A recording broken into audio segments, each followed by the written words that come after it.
Isn't that illegal?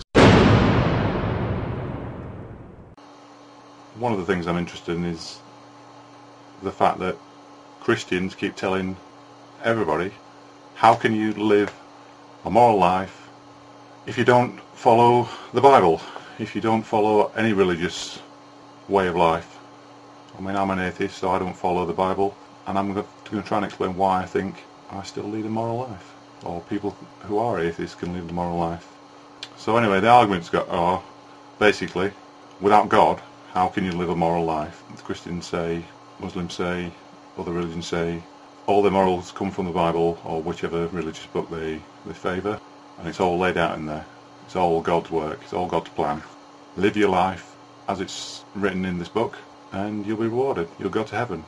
It'll all be great. And because you live your life that way, that's the moral code that you should use. The other argument is, if we were all atheists, we wouldn't have those morals. We'd just be a lawless society. We'd all be out shooting, killing, raping, stealing, and that's all because if we didn't have that Bible, we didn't have the Quran, we didn't have whatever religious books or whatever religious texts people follow, if we didn't have those texts, if we didn't have God or gods, we wouldn't have any morals. I'm just going to talk from one perspective, and that one perspective is to compare humans with animals. And I want to see what happens when we make that comparison. Just a question to start with. Are animals religious? For example, I know this sounds a bit stupid. Do sheep have a Bible? Do they have a God? Do they believe in God? When you see lions basking in the sun, are they relaxing, thinking, oh, thank you God for giving us this antelope that I've just eaten?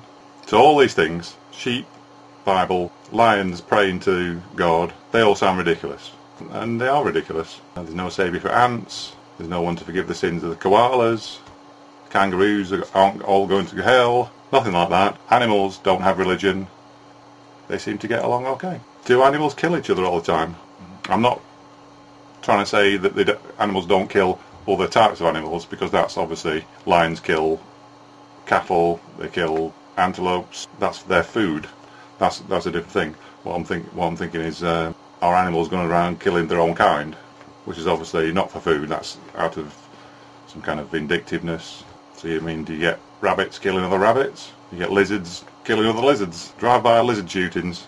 Serial killing zebras? I don't know. Obviously, that's not the case, because in general, animals are pretty social creatures. Most of them live in groups, social groups, and even if they live alone, they don't go around hunting down other animals of the same species out of spite, or out something to do. You know, they don't go around beating other animals over the head, shoving them off the ravine. They don't do that. I mean, obviously there are exceptions. Everybody sees wildlife programs. You see, if I'm talking about social animals, I could be talking about monkeys, talking about apes, wander around in packs, and sometimes you see them fighting each other. Sometimes you see them killing each other. Monkeys killing other monkeys. But that's basically because they're territorial animals. They only kill each other when they're threatened. If one pack of monkeys starts wandering into the territory of another, the other says, right, you shouldn't be here, you're stealing all our food, get out, or we'll have you. They don't really tend to kill, they tend to warn first, obviously. If the warning isn't enough, then they attack them, and once they've done enough damage to get them going, they won't kill them just because they feel like it now, just because they think, oh, we'll get rid of these completely and then there'll be no bother. Well, what they want to do is get them out of the territory, and that's the beginning and the end of it. They don't want to kill them, they just don't want to see them in their territory. But in general, they don't kill each other out of spite, out of vindictiveness, out of any sense that, oh, I feel like killing another ape, killing another monkey this week. Let's go and do it. Round up the guys and go and do it. They don't do that. And the territorial thing, if that sounds familiar, that's just because humans do it too. We're the same. One set of humans invades another human's territory, they'll fight back. Even if something trivial, like if you jump in someone's garden, they'll want you out of there. If you don't go out of there, they'll shout at you to start with. If you still don't move, you might get smacked round the head until you do move. A big example would be one country invades another. One country invades another, they're going to fight back, and they're not going to stop until you've gone again. If animals have done it, humans have done it. It's just a natural instinct of all animals. We're animals, humans are animals. Pretty much what we've got is animals live together, not too much conflict, work together, They look after each other, live in social groups, they raise children together, find food for each other. They live pretty, happy, social, productive lives. That's animals. Humans, we're just the same. We live together, work together, raise kids, find food. That's all you do. You live, reproduce, die. That's the natural order of things. That's what we do. That's what we do, and we do it well. We live in social groups, like animals, and that's how society works. But I start off saying do animals have religion? Well, no. But do they live in social groups? Yes. So if they can do it without religion, and we just live in exactly the same way, why do we need a book telling us what to do? Why do we need a religious text that sets out our morals when the morals that we need to live by are just the same morals that all animals are using to live in the animal kingdom? So the main point I'm trying to make is that morals are not what you read in the Bible. They're a natural instinct, an animal instinct, and a human instinct. Humans, animals, we're all animals. I mean, it's natural to want to feel that nobody's going to attack you or kill you, so we don't go out and attack other people.